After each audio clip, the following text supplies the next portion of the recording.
তো good evening সকলকে। প্রত্যেকদিন লাইভে আসা হয় না। আজকে আবারও লাইভে এলাম। কিন্তু আমি কোনো রকম ফিল্টার ইউজ করছি না আমার লাইভে। আমি যেরকম দেখতে ঠিক সেরকমভাবে লাইভ অন করি যেকোনো ক্ষেত্রে।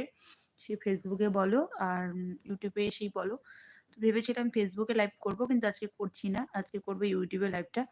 যেহেতু এখানে কন্টিনিউ করা হচ্ছে না।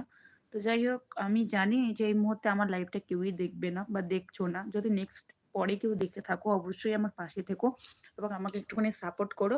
আর তার সঙ্গে আমার চ্যানেলটা সাবস্ক্রাইব করে আমার পাশে থাকবে। আর সুন্দর একটা কমেন্ট করবে যাতে আমি বুঝতে পারি যে কে আমার এই লাইভটা দেখেছে বা ভিডিওটা কে দেখেছে। তো যারা আমাকে সাপোর্ট করেছো বা আমাকে আমার পাশে থেকেছো তাদেরকে অসংখ্য ধন্যবাদ আমার মন থেকে। তো যাই হোক কে কোথা থেকে ভিডিওটা দেখছো অবশ্যই কমেন্ট করে জানাবে। আর সবার ওদিকে শীত কেমন পড়েছে, ঠান্ডা কেমন কাটছে সেটাও কিন্তু কমেন্ট করে জানাবে।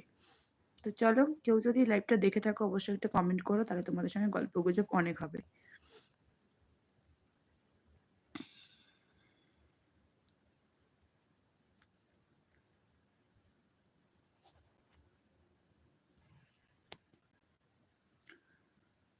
তো একটুখানি নেটওয়ার্কের সমস্যার জন্য আমি আটকে গেছিলাম। যাই হোক